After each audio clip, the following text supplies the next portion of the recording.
Well, one of them was the house that he built before he got married. Mm-hmm. That was at 274 Fremont, Uh-huh. on 14th Avenue and about 58th Street. Well, he rented that out, and then he had two houses on 35th Avenue, and he rented those out. He had a house in Forest Park, and he rented that out. But then, the problem was you had to take care of your house, you know. When these people would only be paying $15 a month or something like that for the house, well, your taxes and their paint and all that sort of thing, you didn't make any money on it. You were still losing money. So, that didn't work out any either. You know, nothing seemed to work. Once everything started to go backwards, nothing worked. No. So did you have a hard time eating or anything like that during the Depression, your family? Or you were always okay, right? How come you went to college with only $5 in your pocket? That's all there was.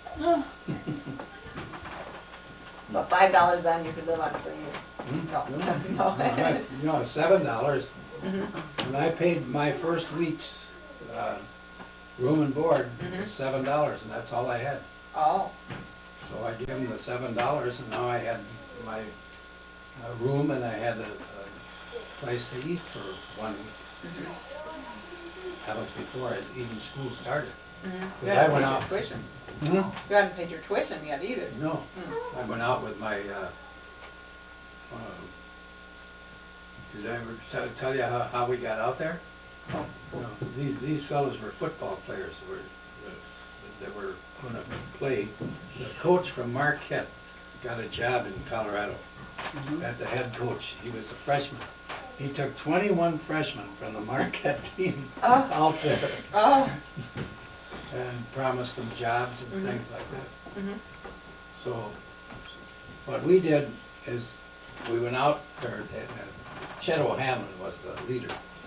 He was the center on the football team. And he went out and for $15 he bought a car. And so then he sold the car to the other four guys. I was included as one of them. So we each put $3 in to buy the automobile. But then we didn't have any license plate. Oh. So he took the license plates off of his father's car. And he told his dad that as soon as we got out there, he'd send them back to him. Did he? Yeah. No. So and when we got there, we had to have 22 flat tires on the way out. 22 flat tires You because, counted them? yeah, because we did not pay over $1 for a tire. You know, you'd go into a used place. Why would you want to pay $15 for a tire when you only paid $15 for the car? Right. So. They were bald. Hmm? They were bald when you bought them. No, they of course, it was hot though. It was about 100 degrees going across Nebraska and places like that. They were popping tires all the time. And then when we'd stop, maybe we'd be way out in the country somewhere. A couple of guys that have to hitchhike into town to buy a tire and then roll the doggone thing back out again. Except we most of the time we had a spare tire. But towards the end, we decided not to take a chance, and then we got another flat.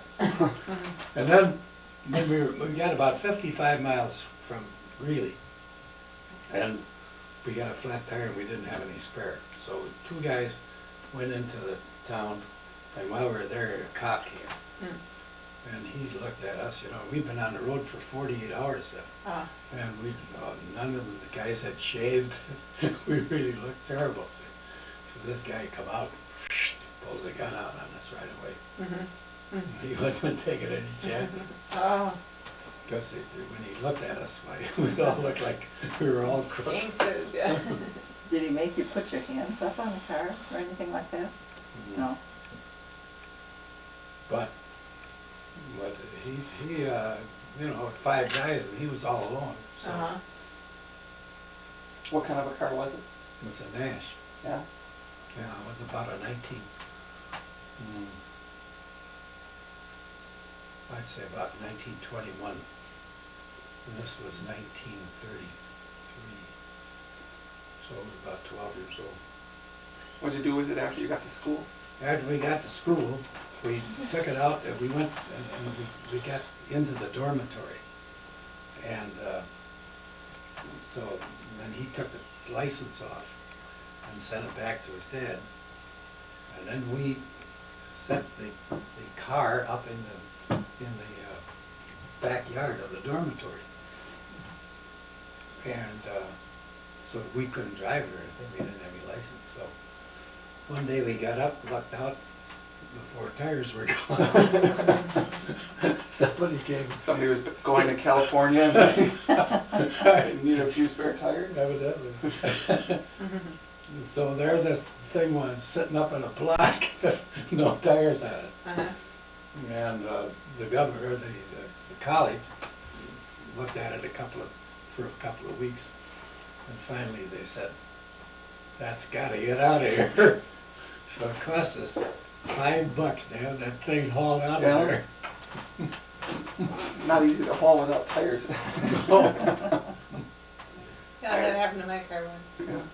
I had a couch like that in college. You had to pay to have it moved? Well, I had a couch that was really lousy, and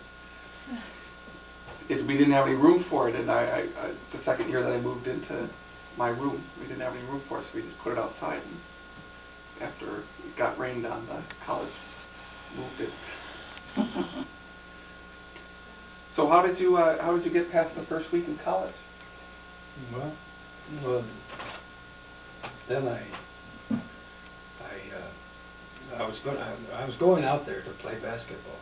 That was the reason why Chet. You have a basketball scholarship?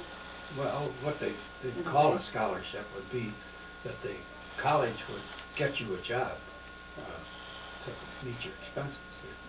So I talked to the coach, and the coach said, yeah, he said, the sugar factory will open up in a couple of days, and you've got a job out there. So I got a job at 32.5 cents an hour. Was that good or bad? Well, that was good, but At $7 a week. It's hard work. it was hard work. And you had 600 pounds of sugar. These sugar things were 100 pounds apiece. And they would come into the warehouse and they'd stack them up. And then you'd have a little trolley, that you'd roll under there. And you'd pull the first one on the top and the third one on the right, and they would pull over and they'd sit on that thing real nice. And then you'd take them over to a place, and there were some guys up in this warehouse, and then we'd roll them up on a roller, and then they'd set them down, and then they'd tamp them to make them even, so that they could get as much sugar in the warehouse as possible. But sometimes when you go over to pull these things, they'd crumble. And all 6 of them would go all over. Then you'd have to pick them up one at a time and set them on there. By that time, the thing was about 10 miles high. So you were lifting 100-pound sacks, and Yeah. that was your training for being a basketball player. Well, and some fellows, towards the end, you see, they had sugar factories all over Colorado. And they would race with each other. And then there'd be prizes for the one that did the most work. So everybody was just working like dogs to try to win this bonus, that they'd get. Did you get to play basketball? Well, no, I went out for the team, and I was playing on a team. There was about maybe 20 players left. I was a freshman, of course. There was about 20 players left. And one night we went down to practice, and there was a young fellow from Minnesota. He was a real good basketball player. He was a junior. And so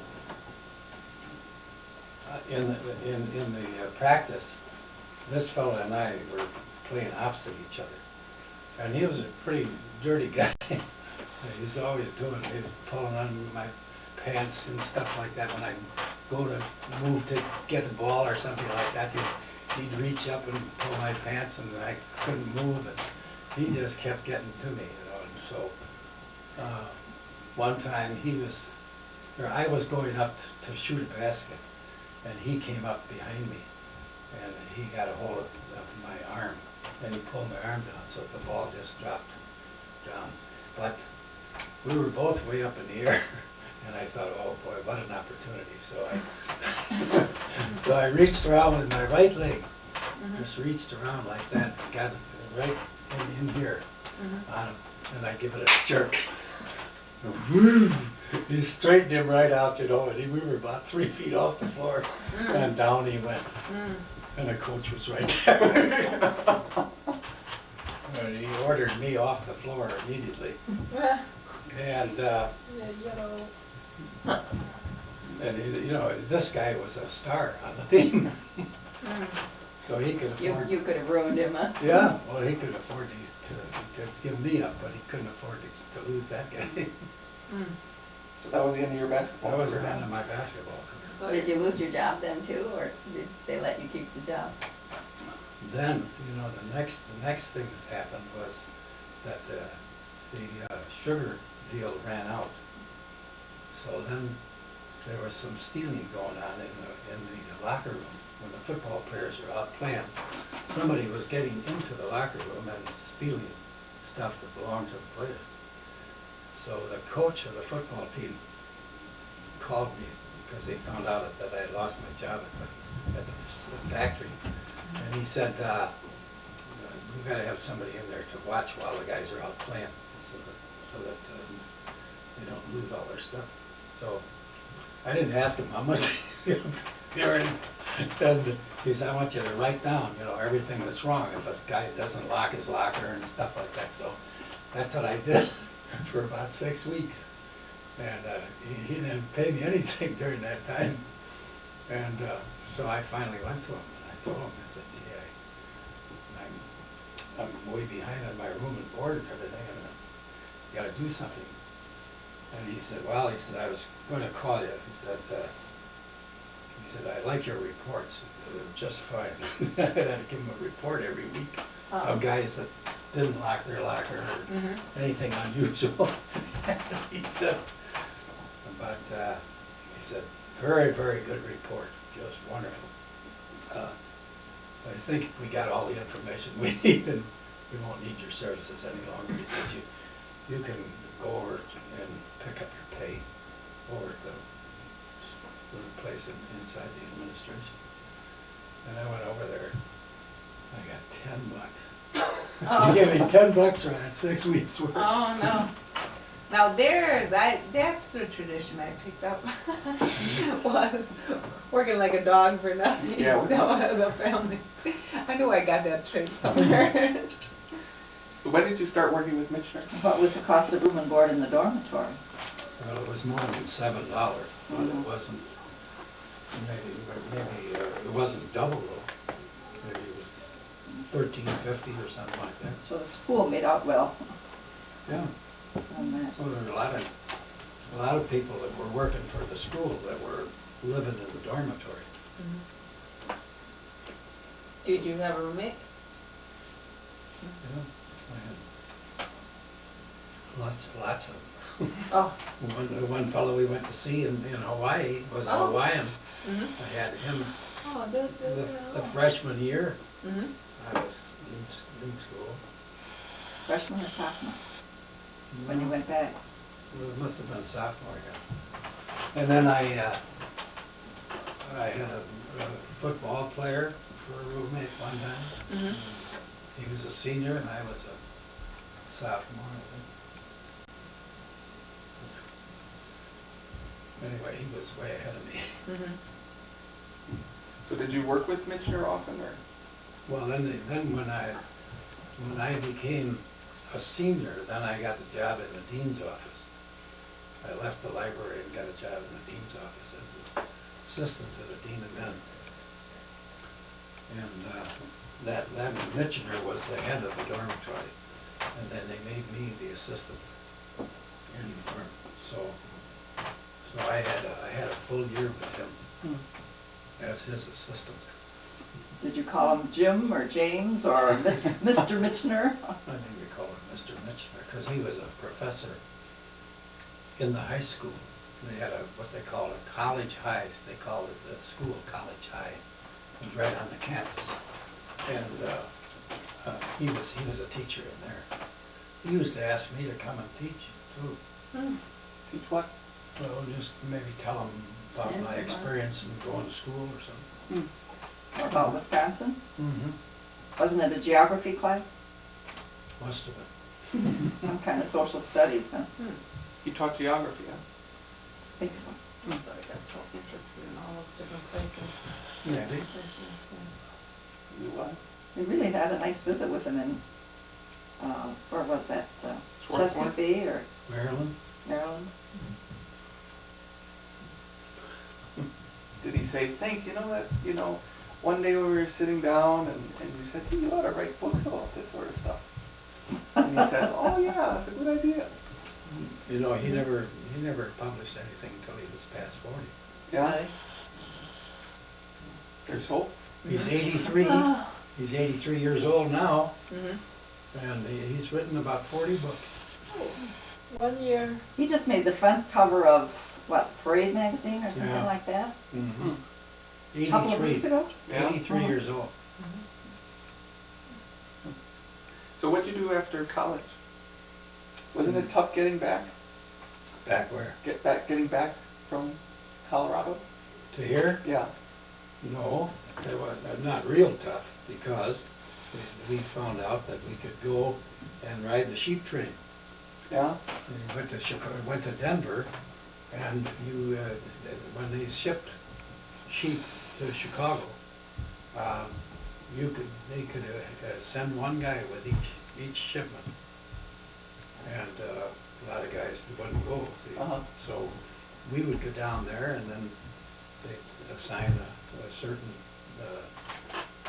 shipment to us, and we'd go to Chicago, and then come to Kenosha, and then we'd get a ride back on the train for nothing. Oh, so you, So it but you had, cost us more money to go from Chicago to Kenosha than it did from Denver to Chicago. but did you have to tend the sheep on the car you No. were on the whole time? Well, we rode in the back, Oh, but we had to take along enough food for 48 hours, mm-hmm. because whenever they stopped a sheep train, they always stopped it out in the country somewhere. Oh.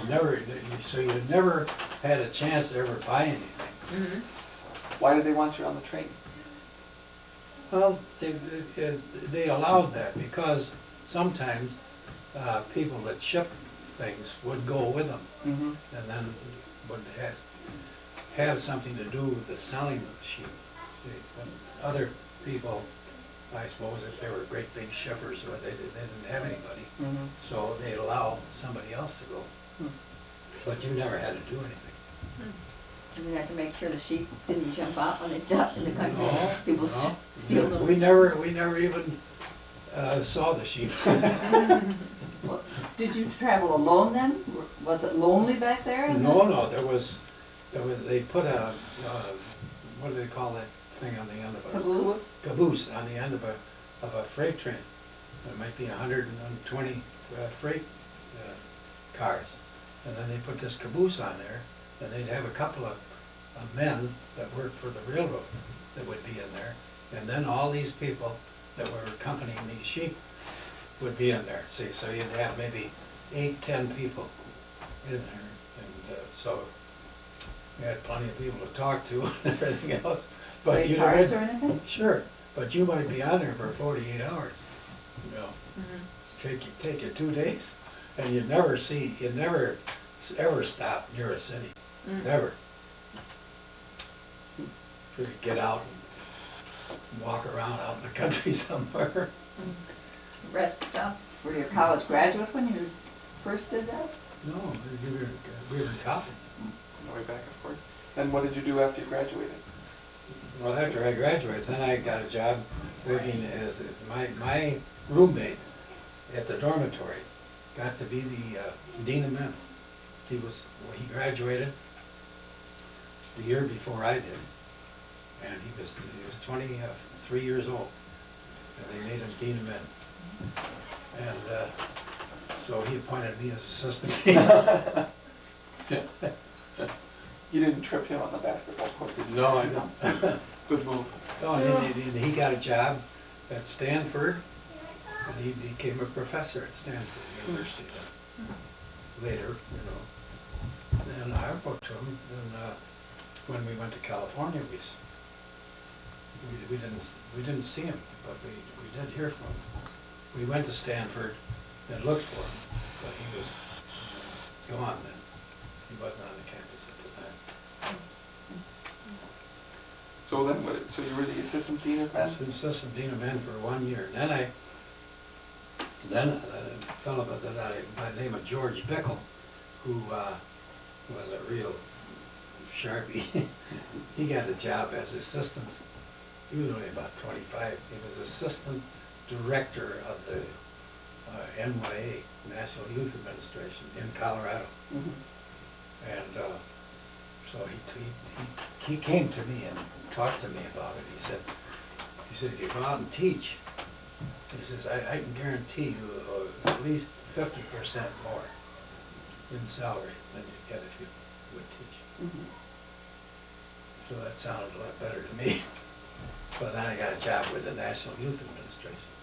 And my first job was in charge of 5 counties up in Colorado. Mhm.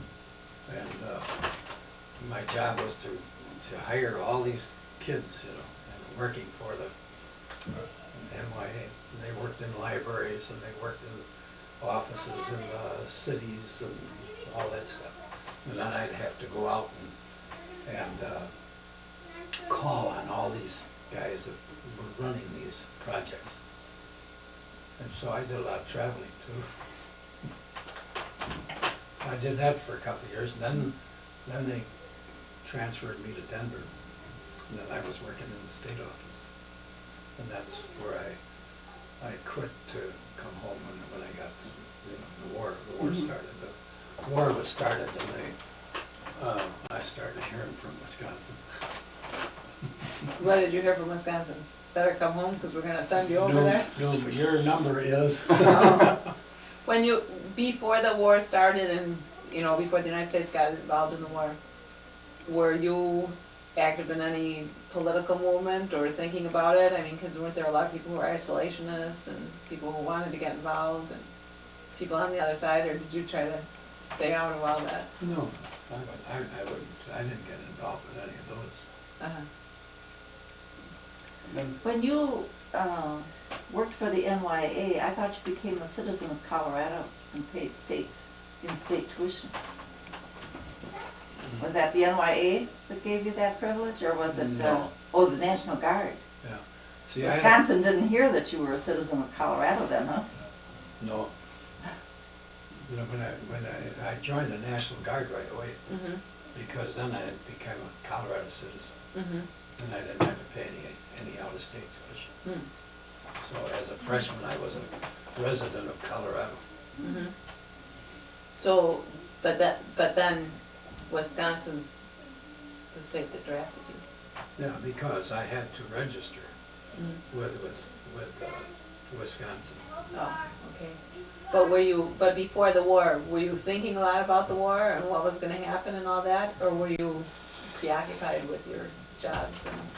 Oh, sure, we were thinking about the war, sure, Uh-huh. plenty. Because there were a lot of things happening in the world. Mm-hmm. Well, Hitler, of course, has been in power for quite a while Mm-hmm. Oh. in Germany, and there was always something going on there. Right. And were people really scared of him to begin with, or? Hitler? Yeah. Well, they weren't so afraid of him as they thought that they'd like to get rid of him. Oh. But Germany wasn't interested in that. Of course, we didn't know what a tremendous grip he had on the country. Mm-hmm. He had, you know, if anybody objected to him, Mm-hmm. well, he was disappeared the next day. Mm-hmm. That's what And- they would. Yeah, and people didn't realize that before you got involved in the war. Well, a lot of people, you know, Roosevelt, of course, was, you know, promising, you know, we're not gonna get involved in this. Mhm. We're not gonna get involved in this. Right. And he kept doing things Mhm. with these other countries that were trying to contain Hitler. Oh. England was, you know, they were really strong. To think that England, after Germany took all the rest of Europe, and all they had was little old England there. Mhm. Those guys really had to have a lot of character to hold up against. All they had was that 20 miles of water between, you know, the English Channel was all that was missing as far as taking the country over. He didn't have much trouble taking France, for No. instance, or Belgium, any of those countries over there. Mhm. So, but even at that time, there wasn't much fear about that spreading to the United States, or? Well, I think that the United States thought that they could stay out of it. You know, that's Europe's problems, you know. Mhm. That was the attitude. But as they kept swallowing things, and swallowing more and more things, why, they naturally would be friendly. They were very friendly to the United States, England, Mhm. and so they really worked hard to see if they couldn't get them involved. Mhm. And they did. Mhm. But did the college students sit around and talk and say, well, should the United States get involved in this or not, or just sort of wait till it Sure, happened? sure. I came home one Mhm. time, and this is what was going on. Mhm. Some of the things that were going on. There were some students in the colleges that organized things, and they were going to have a meeting in Lake Geneva, Mhm. and Mrs. Roosevelt was going to be there Oh, uh-huh, because she was friendly to these kind of people, you know. uh-huh, And so when we came home, we stopped in Lake Geneva, and then we went out to one of the exercises that they had. Mhm. Boy, I mean, there were a bunch of real dudes that were ahead of that thing, you Yeah. know. Mm. And Mrs. Roosevelt was playing with them, sort Oh, of. they were isolationists, or they were people who didn't wanna get involved in the war, yeah, And everything the United States did was wrong, uh-huh, everything. uh-huh, And they didn't want anybody to go to war. uh-huh, They didn't want anybody to join the army or any of that stuff. mhm, And, but they were a small group, mm, but they were an active group. mhm. But how many of your brothers went to the war? 6 of us. Uh-huh, Who? but didn't that make your parents upset? But they put a notice out in front, Uh-huh, Flag. a flag with 6 stars. oh, uh-huh, but didn't they, Yellow I mean, ribbon? you know, I mean, On the yellow ribbon? Yeah, Yeah. like a yellow ribbon. uh-huh, but I mean, not to say that they didn't think it was a good cause or that you should go, but wasn't that very distressing to them to have 6 sons sent off to war? Well, sure. There's a lot of distressing things about the war. Yeah, But Lawrence was the only one that didn't go. mhm, He had 5 children. mm, But Norman went, and Mhm. Paul, mhm, and John, and Dick, Mhm. and Jerry. mhm, And we all went in. I think Paul was the first one to go in, mhm, and I was second. mhm. And then Mary's husband. Mary's husband went too. They, So Mary was living at home here, so she had one flag out there with 1 star yeah. for Bob, and then Grandma had the flag with the 6 stars on. Mm. Nobody went to the same place, right? Where did everybody go? Well, I went to Texas first. Norm went to California. Paul was the first one in, and within 6 weeks, he was on a boat going to Australia, or going to New Zealand. That's where he ended up. Hmm. Within 6 weeks after he got in. He didn't get much training, did he? No, Good thing they sent him to New Zealand and not Japan. John went in about a year later or so, and then he got into an armored division, and he ended up in Europe. I saw him over there. I Really? got a release for 3 days. I told my commander, well, I was getting an honor at a big celebration, you know, after the war was over, where the general would come along and pin stuff on me. So when the general was pinning it on me, I said, hey, I'd like to see my brother. Well, you got a brother over here? Oh, yeah, sure. So, and my company commander was really mad. I never mentioned it to him. And the general said, all right, as soon as this thing is over, he says, take care, see to it that he gets the Boy, my commander was a lieutenant colonel, was he mad? Was that when you got your silver star? What was your Silver Star for? Well, for leading some troops, we had an attack on some German, and had 2 platoons with me, about 60 or 70 men with me, and we went through this line because when the artillery fired on the spot where the Germans were supposed to be. And then, as soon as they finished firing, then we were to go across. Well, naturally, when the firing was going on, the Germans are down in their holes. And we went through right away as soon as we got the signal that they were through. And then, after we were down in there, then we started to come back up. And the Germans had all gotten back into their holes again. Oh. So we were kind of isolated back there. Oh. And we had one wounded, one of the officers. One of the officers got shot in the leg. And so we made a place for him, and 4 guys carried him. And then that made me commander of these troops too, because I was the only other officer in there. See, and he couldn't work anymore at it. So Which commander was that? Was that Kuchin? no, Lahar. Oh. Remember Lahar? Yes.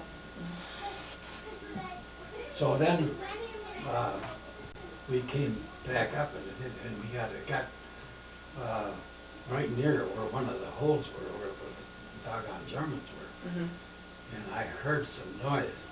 It was real close, 15 feet, something like that.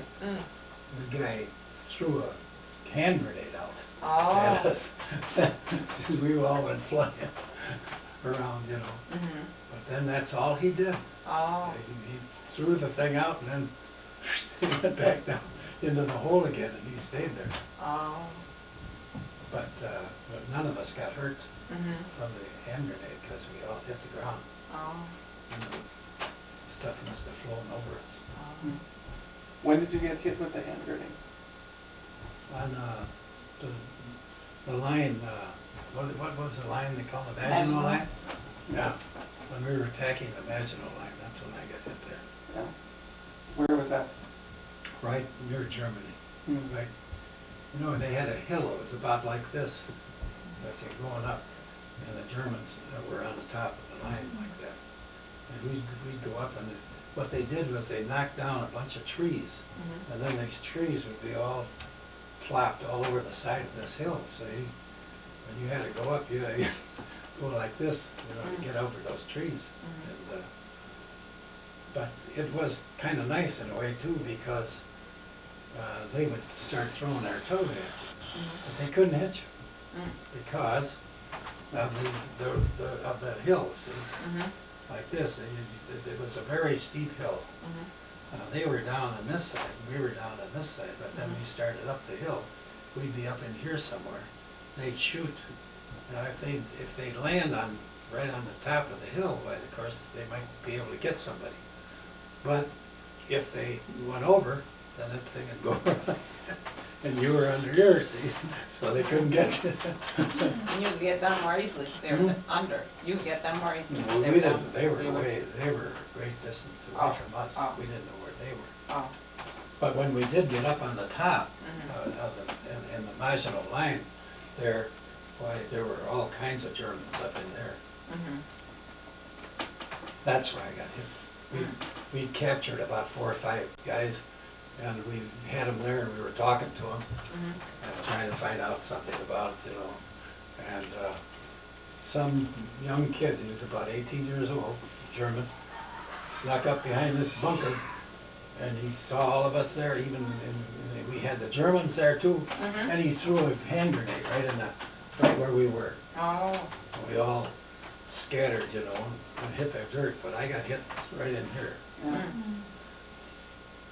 Did it interfere with your breathing, or? No. Yeah. It was lucky. Weren't you injured another time too? Oh, yeah. Did you get 2 Purple Hearts? Yeah, I got 2. 2 silver stars too? But I can't imagine that, What? Fighting, yeah, right? living in that kind of condition. You can't do anything about it. Yeah. Once you get involved in it, and once you go in and you start to train, then you put yourself under the supervision of these guys. You don't express yourself too much. You know, I mean, Your you're- free will's gone, I mean, right? as far as the Army's concerned, you know that it's, and World War II was different in that they attacked us, so it was a lot easier Mhm. than Vietnam War, stuff like that. But Right. they, you know, we don't have to be in there. What do we have to be in there for? That's that type of thing, you know. But here, you'd been, I mean, Pearl Harbor Mhm. and all that sort of thing, so Mhm. by that time, everybody was pretty well concerned, or pretty well of the notion that they had to fight to win. Yeah. It was, I remember you telling me that it was pretty scary the first year or so, when, you know, we kept losing. Yeah. You know, you hear bad news all the time. Yeah, and they were successful in the Philippines. In the Mhm. Philippines, Mhm. they took them, and of course, Hitler took France and Belgium and all those countries that were on the other side of the border. So it didn't look good for a long time. I mean, from December 7th, 1941 until, for about a year, everything was, we were losing, you know. They were, Mhm. and then when they attacked Pearl Harbor, killed all those guys, Mhm. it looked pretty ridiculous there. Yeah. Well, you know what surprised me later was, I thought, oh, Hawaii wasn't even a state then. Hmm. You know, so when you learn about it in your history books, you almost feel as if it was an attack on the United States, but Hawaii, was Hawaii a territory, or it wasn't a state? You know, No, I don't know what its status Uh-huh. was. Maybe like the Philippines, if we just had a base there. Yeah, that's probably what it was. And they'd been there for quite a while, Mhm. so, and they had a lot of soldiers there. A lot of, What about your father? Mhm. Didn't you? Oh, yeah. When my father, well, when we went in July 3rd. My dad and mother came down to Fort Sheridan, because after we went in Mhm. on July 3rd, and on July 5th, we got our orders to go to Texas. Mm. So I got a hold of my dad and mother, and they came down to Fort Sheridan. Yeah. And we had a nice visit with them for a couple hours. But then, Do you remember what you talked about? no, I can't remember. But I know that, see, that was July, well, July 3rd, and then August, about on the 6th of August, or 6th of July, we were on a train going to Texas, new camp, Camp Swift. 100 degrees and sand about this deep. It was way out the boondocks. And then my dad died in September. It would be July, August, September. See, so I was only in 2